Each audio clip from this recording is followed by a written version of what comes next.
Hello,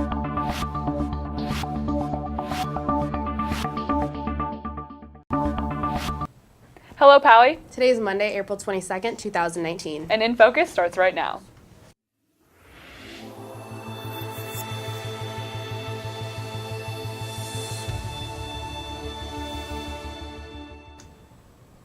Change in our school week is this week. We'll have all the details. And the latest on the horrific terrorist attack in Sri Lanka this past weekend.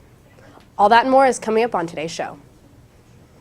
Welcome to InFocus. I'm Maddie Juker. And I'm Sarah Nash. There's a lot going on around campus. Here are some important announcements from today's campus bulletin.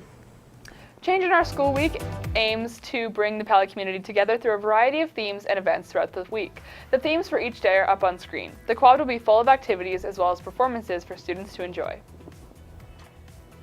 The Pally Choir Spring Concert is coming up later this month. It will be at 4 p.m. on April 28th. For more information, contact Senior Cameron Miller. Sports Boosters will be selling Pally gear on the quad during lunch tomorrow. Prices can be found on their website. Moving on now from what's going on around campus to what's happening in the world and locally today. Let's take a look at what's topping today's headlines in today's News Minute. A series of explosions struck 3 churches and 3 luxury hotels in and just outside of Sri Lanka's capital Easter Sunday, leaving at least 207 people dead and 450 others injured, including some Americans. The 6 nearly simultaneous blasts, followed hours later by 2 more explosions, marked the bloodshed as among the worst since the South Asian country's 26-year civil war ended a decade ago.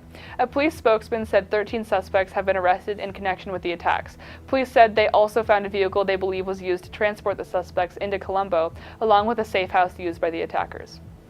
A medical device to treat childhood ADHD has been approved by the FDA. The Monarch External Trigeminal Nerve Stimulation System was given the okay by the U.S. Food and Drug Administration on Friday.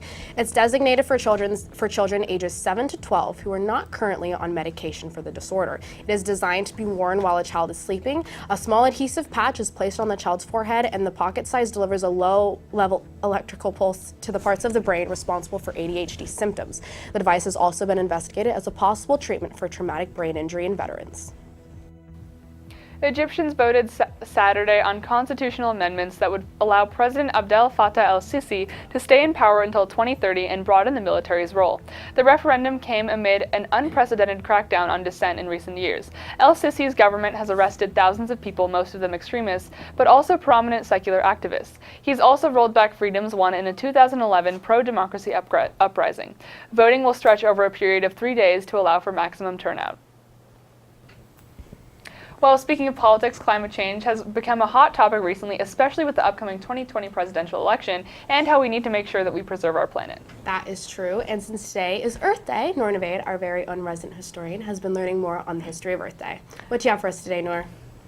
Well, guys, on this day in 1970, the first Earth Day was celebrated in the United States. Earth Day was the brainchild of Senator Gaylord Nelson of Wisconsin, a staunch environmentalist who hoped to provide unity to the grassroots environmental movement and increase ecological awareness.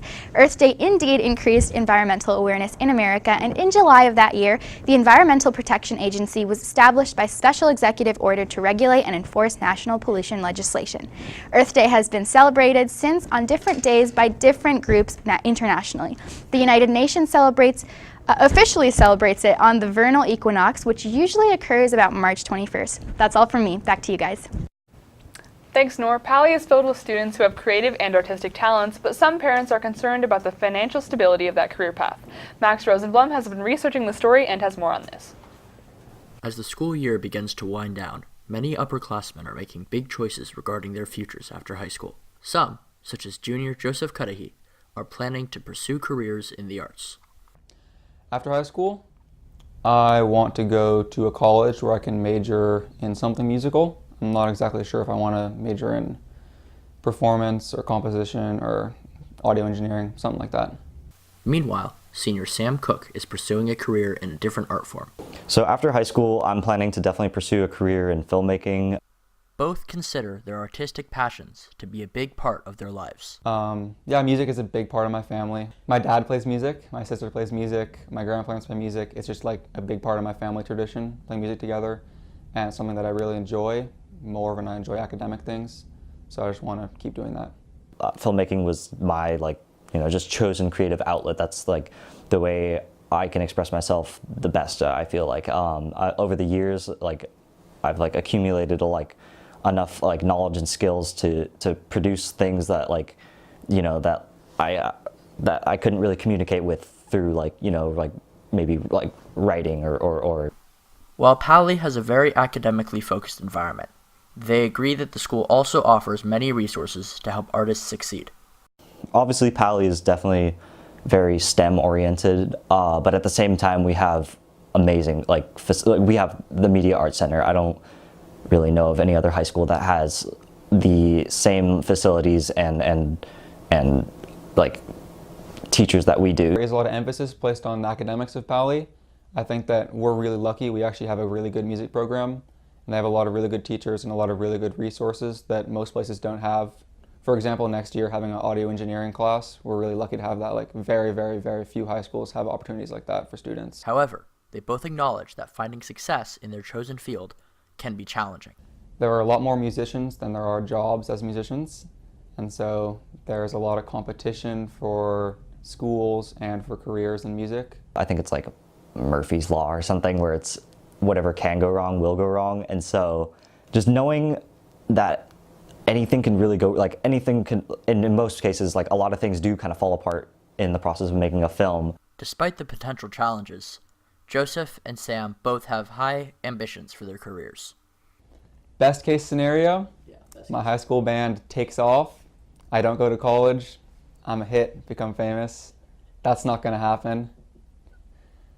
Most likely scenario, I go to school, major in music production, ideally work in a studio. Thinking, like maybe it's like 20 years from now, I want to be directing music videos actually. I didn't really have that in mind, initially, but now I've come to it. I've realized that you can't really say like people don't watch music videos. It's not true. You can just look at like any like hip hop artist, or not even hip hop artist, just like any like hit song. It's always going to be accompanied by some sort of visual. For InFocus, I'm Max Rosenblum. Thanks for that great story, Max. Another career path for Paoli students is pursuing sports. True, I'm sure many Paoli athletes are emailing college coaches already so that they can continue to play in college and maybe even become professional athletes. Now let's check in with Max Bonstetter now, who is in the studio with the latest in Paoli sports news. Max, how did our teams perform this weekend? They did pretty well. On Friday, girls varsity lacrosse lost to Los Gatos 16-9. Baseball had a great weekend. The boys varsity baseball team beat Burlingame High School 6-5. The JV team also beat Burlingame 8-5. Today, boys varsity baseball is away at Sacred Heart at 4, and we have 2 home matchups. Boys JV volleyball takes on Cupertino at home at 5:30, followed by girls varsity lacrosse versus Abraham Lincoln at 6:30. That's all from me. Back to you. Thanks, Max. The weather yesterday was so nice, Sarah. It was a Oh, great yeah. addition to have on Easter Sunday. It really was. And our meteorologist, Ingrid Paichow, is in the studio now they are Katers in the studio now with today's weather report. Is the weather going to be as great this week as it was yesterday? It will, as the temperatures begin to warm up. Looking at today's temperature, it looks like it's going to be about 78 degrees. Looking further into this week, we can see the temperatures rising with a high of 84 on Tuesday and a high of 83 on Wednesday. Now looking into Friday and Saturday, we can see some cloud cover coming, but the temperature is still staying pretty warm with a high of 79 on Friday and a high of 76 on Saturday. The lows will remain in the low to mid 50s. Now looking across the Bay Area today, we can see the temperature staying warm, ranging from 74 degrees to 82 degrees. That's all from me. Back to you. Thanks, Sarah. I'm looking forward to that warm weather. And that does it for today's episode. Be sure to visit our website to check out old episodes, check the bulletin, or to send us an email. Until next time, have a great day, Paoli.